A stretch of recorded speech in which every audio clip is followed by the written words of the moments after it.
kids of all ages. Having said that, you're not just your kid's friend, you're also your kid's parent, so you have an obligation. And your obligation is to nurture them and to help them develop into good human beings.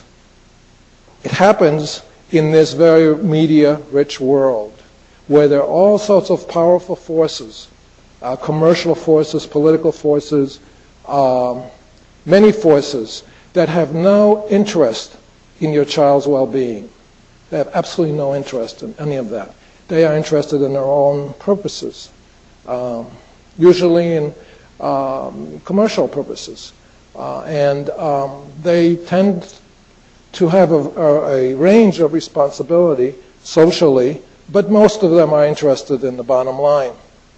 So they are not the people that you would listen to about giving your child a media diet any more than you would trust, for instance, the Coca-Cola company to give you instructions about how to feed your child, even though Cokes are great.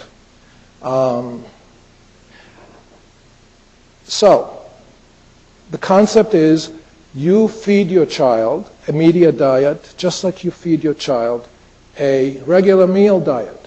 You select foods, you select them for freshness, for nutrition,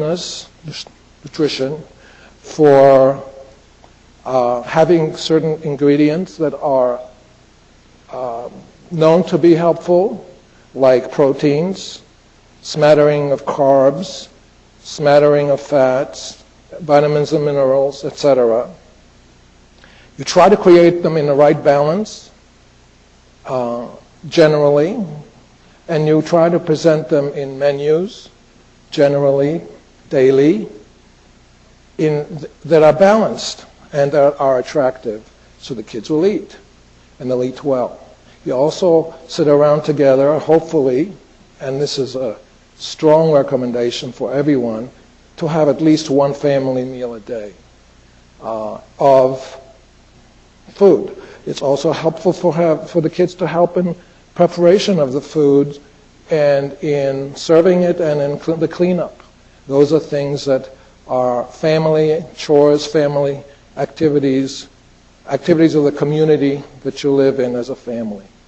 And it also helps to interact with other parents and be informed inform yourself about what the latest is about the best foods, the most nutritious, the more dangerous foods, and keep track of that in a responsible way. We'll move that whole framework of thinking about food into the world of media, which include the interactive computer, video games, whatever functions, the more and more compact devices we have that are going to look very different 5 years from now than they look now, to the larger picture of radio, TV, etc., etc. So your job as a parent is to give them the same kind of diet, select, prepare, have them join you in designing it, serve it, and keeping informed. And that's really the positive way to use media in your home. So every question that comes up about what shall I do about this or what shall I do about that has to be placed within that framework. The final answer is there is no reason to have any of these devices in your home unless they promote the child's development or help family life. If they don't do that, then they don't belong in the child's hands or in your home, period. And different kids of different ages have different needs, different nutritional needs. So your handouts give a summary of what the basic ingredients that I sort of try to put together in a way that makes sense are, and how to balance them for different age groups. Your presence is extremely important. Every expert says be involved with your child. Don't leave your child alone. Be involved with them in their media lives. Well, certainly being involved with a 3-year-old, you would not have a 3-year-old sit online alone, ever. At least not the way we understand children and media these days. Whereas if you have a 19-year-old, you don't have to be present as much. So the graphs show some of these quantitative shifts during development and in terms of what the kids would need in general. Obviously, we all have different families, we all have different diet styles, meal preparation styles, and so there's a lot of flexibility with each family. The main ingredients, the way I see it, first of all, there's family relationships. Family relationships are absolutely a must as a function of media at every age. So media activities have to include a good dose of family relationships. The younger the child, the more so.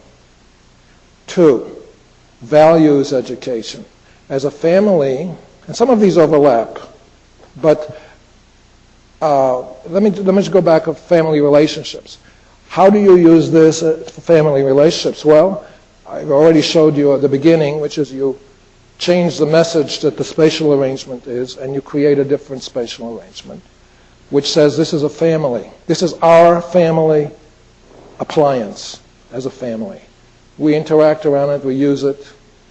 It entertains us, it informs us, we do it together. Extremely important at every age group, with the exception maybe of 2 or less. And that's controversial. We can get into that, but if there are any questions about that.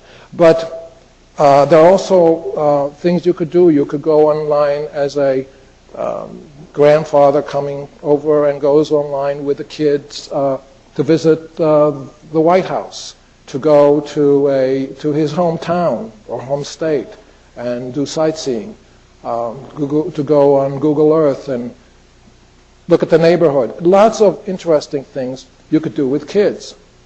We have on my website the beginnings of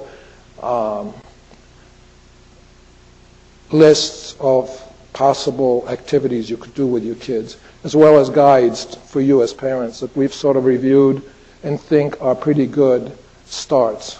But you know, this thing changes so quickly that there's no fixed set of information about this stuff. The only thing that doesn't change is what kids need and what families should be.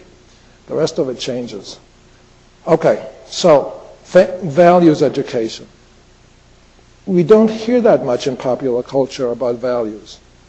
I mean, parents try to really work hard on teaching the kids the right thing.